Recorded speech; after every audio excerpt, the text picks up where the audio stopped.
Assalamu alaikum wa rahmatullahi wa barakatuhu.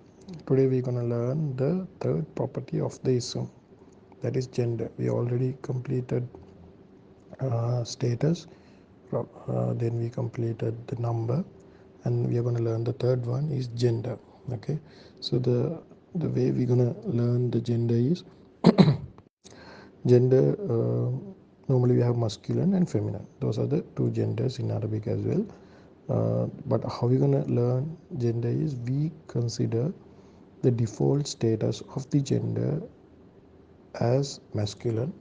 Okay, unless we can identify a specific reason it to become feminine. So we are gonna learn only feminine, how to identify feminine gender. If it has the identity of feminine gender, then it is considered as a feminine.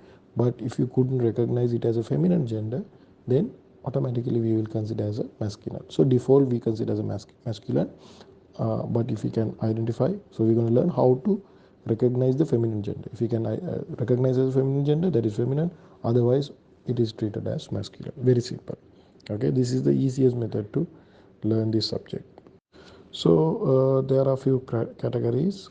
Uh, the number one is real feminine. Real feminine is like if the meaning of the word is feminine, then obviously it should be treated as a feminine. You cannot say it is masculine. It is obvious one. Say example, ummun. Ummun is mother. So mother should treat it as feminine because its meaning itself it is feminine. Okay, so that is the real feminine. But when it comes to fake feminine, there are few methods to find it out. Actually, here it is given like 5 methods to find out. The first method is in fake feminine, the ending with ta or ya or alif. Remember, this is not always the case, okay? But most of the time, if the word is ending with these letters, that can be considered as a feminine, okay? In most of the cases.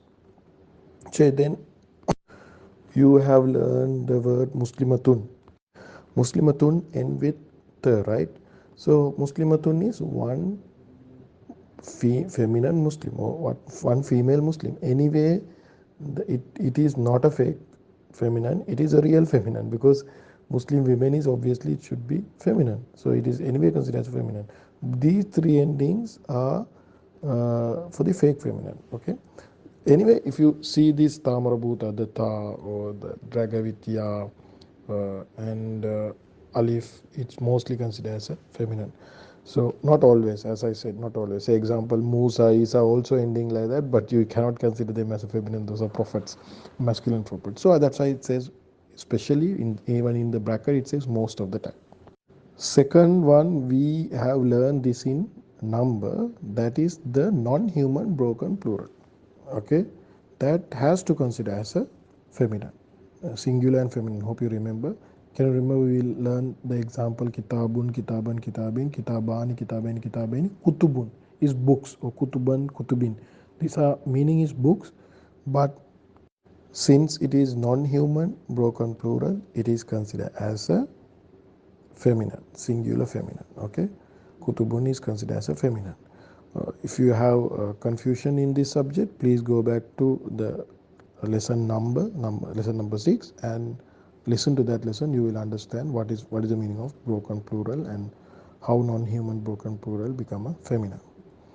Okay. Next category is places, names of the places also considered as a feminine. Say example, Arul mean the earth. Earth is a place, right? So normally we consider motherland. That kind of notion is already there in English and even in other languages. You will not will realize that the earth is considered as a feminine. So extension version of that is the name of the places are considered as mostly feminine. Okay.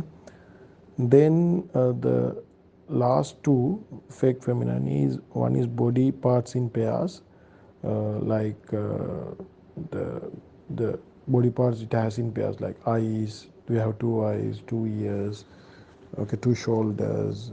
So those things are considered as feminine. But those list of those are there. We will discuss in our part B, whatever comes in Quran, we will discuss those. But if those vocabularies come handy, but even you don't know the vocabulary, it is fine. But what is important is whenever body parts in pairs, if whenever it comes, you remember that the theory you have to remember, that is, it has to consider as a feminine. Okay, even you forget the word, it doesn't matter. But what you have to remember is um, body part in pairs should consider as a feminine. And finally, there are some words are feminine because just because Arab said it is feminine. Okay, there is no reason whenever they are developing this language they consider this as a feminine, so we have to consider those as feminine. There is no reason for that. Anyhow, those words are given in, we are gonna discuss in part B. So this is the idea. Before the assignment is mentioned here, I would recommend listen to the part B as well, then come and do the assignment. It will be helpful you to understand better, because part B, we're going to discuss in detail about the body parts in pairs and feminine because Arab said so. Jazakallah khair for the listening, inshallah.